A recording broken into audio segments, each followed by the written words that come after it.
retomar aqui o seu raciocínio em relação à diferença que eu estou colocando, mas você pode até dizer que não concorda, do design de mobiliário brasileiro, nesse início de design no Brasil, ser tão mais brasileiro do que as artes gráficas. Quer dizer, eu acho que ou a indústria brasileira não dava muita bola para essa formação que aparecia, ou não sei, mas assim, a gente percebe que o design de mobiliário era tão brasileiro e as artes gráficas tão suíças e alemãs. Eu não sei se eu concordo com essa sua afirmação. Se nós estamos falando de que artes gráficas, né? Uma coisa é a gente pensar das grandes empresas, das empresas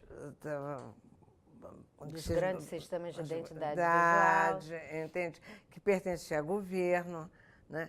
Que efetivamente, se você olhar, isso é comum a gente perceber na internet, em qualquer lugar, aquele conjunto de símbolos que a Aloysio fez, ou que o Wollner fez, eles deram a cara do Brasil da ditadura, certo? Não estou dizendo que haja nisso um alinhamento ideológico. Claro. Eu estou falando que deram a cara do Brasil da ditadura. Seja as empresas particulares, privadas, sejam as empresas públicas ou instituições públicas. Então, tudo seguiu uma ideia de uma visualidade. Eu acho que nisso é que deu uma força grande. Como essas empresas ou esses profissionais se chegaram, ou como o governo resolveu adotar, ou as empresas privadas resolveram adotar esse tipo de visualidade, eu não sei, pode ser por uma questão de interesse pessoal, de aproximação, até uma questão de cultural, ou de perceber que a adoção de um sistema visual dessa qualidade daria um diferencial.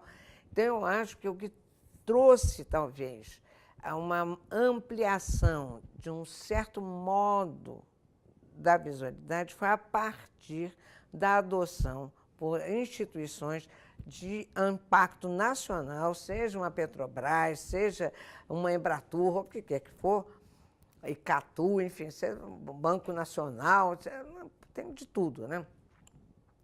E as outras, que não são tão grandes, também passaram a adotar um certo aquele tipo de modo de fazer que tiveram sua origem em Aloysio e em Wollner, a meu ver, que tinha também um pezinho lá na poesia concreta, né? Então, eu acho que não diria tanto a gráfica em geral, mas uma gráfica mais oficial ou oficiosa, né?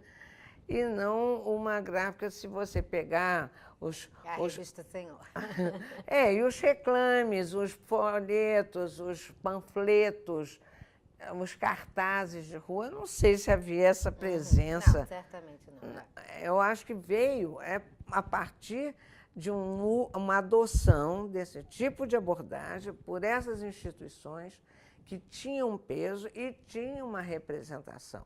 E eram produtos de qualidade, a visualidade, um resultado visual muito bom.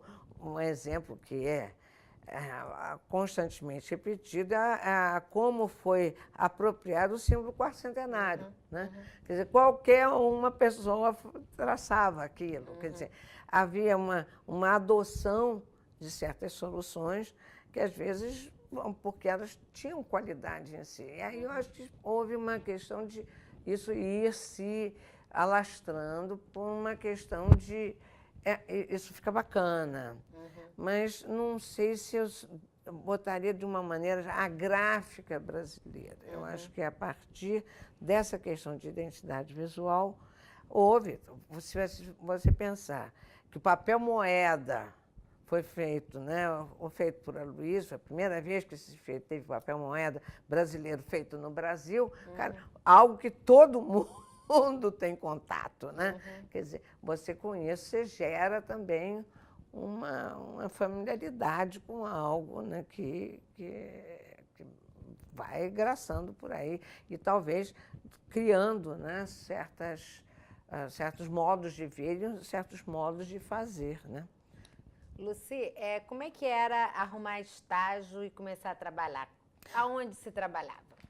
Bom, primeiro era muito complicado. Tinha uma grande vantagem, não tinha concorrência. Era só vocês. Era só a gente, não tinha concorrência. Então era muito complicado. Então a primeira forma de estágio era trabalhar com os professores, né? Que já tinham lá, por seus meios e modos, né, conquistado alguns clientes e modos de trabalho. Eu fui uma que trabalhei, fiz vários projetos, aliás, é um outro que já faleceu, Orlando Souza Costa. Orlando Souza Costa, ele era formado em design nos Estados Unidos, na Parsons. E ele trabalhava com produto e a parte dele, ele trabalhava muito com parte orgânica, formas orgânicas do produto. E aí ele trabalhou alguns anos, foi da primeira turma, da primeira leva da ESG, e depois de uns, sei lá, 4, 5 anos de ESG, ele foi montar o curso de design na Universidade de Brasília. E fez a vida por lá. Então, e foi professor titular da Universidade de Brasília, do curso de design de lá. E eu fiz vários trabalhos com ele. Então, uma das saídas era você ficar, né, trabalhando com algum professor, que já tinha que escritório de design não havia, só os dos professores, não havia outra saída. Outra saída era você trabalhar como designer, tendo seu, entre aspas, escritório, né? Há muita pretensão usar esse nome, mas enfim, e que você prestaria serviço para agências de publicidade. Essa foi, inclusive, a estratégia que eu adotei. Então, a gente montava um pequeno escritório e estava se começando a ser difundida essa ideia de uma concepção de um projeto de design. Então, as agências não sabiam fazer isso, nem sabiam o que era isso. Então, era um modo de você conseguir fazer esse tipo de projeto, era fazer por meio da agência, que tinha um cliente, mas não tinha o know-how. Ela não podia nem oferecer esse tipo de projeto, porque ela não sabia bem como é que fazia aquilo. Ela não tinha pessoal para fazer. Então, isso era uma saída, era essa. Não era nem você estagiar lá dentro, porque ninguém sabia muito bem ensinar para você. E outro meio que eu usei foi um meio bastante inusitado. Eu ainda estava na escola, no último ano, e um pouco depois de formado, sei lá. Eu percebi, aliás, influenciada pelas leituras de Marshall McLuhan, né, que esse negócio de televisão ia ser coisa séria, sabe? A televisão ia ser coisa séria. E tentei de tudo quanto foi de jeito estimular que a escola arrumasse gente para ensinar a gente o que era televisão, como é que se fazia, como é que algo aparecia na tela da casa. Eu não tinha a menor ideia, eu e mais ninguém, né? Então, e de fato, não, quem ensina, quem pode ensinar, não havia uma vontade, mas acho que as pessoas ainda não tinham se apercebido esse monstro que estava se formando. E aí, como eu tive aquela cara de pau de abordar o Sérgio Rodrigues, eu tive a cara de pau de abordar a TV Globo. Eu cheguei lá e eu estava ainda na escola, aí cheguei para o segurança. Aí perguntei para o segurança, olha aqui, moço, me diz uma coisa, tem alguma sala aqui que a pessoa trabalha com uma mesa alta, grande, assim? Não sabia se ele sabia o que era prancheta, né? Naquela época se trabalhava com prancheta. Ele disse, tem, lá em cima, não sei onde, tem 2 salas, uma assim e outra sala.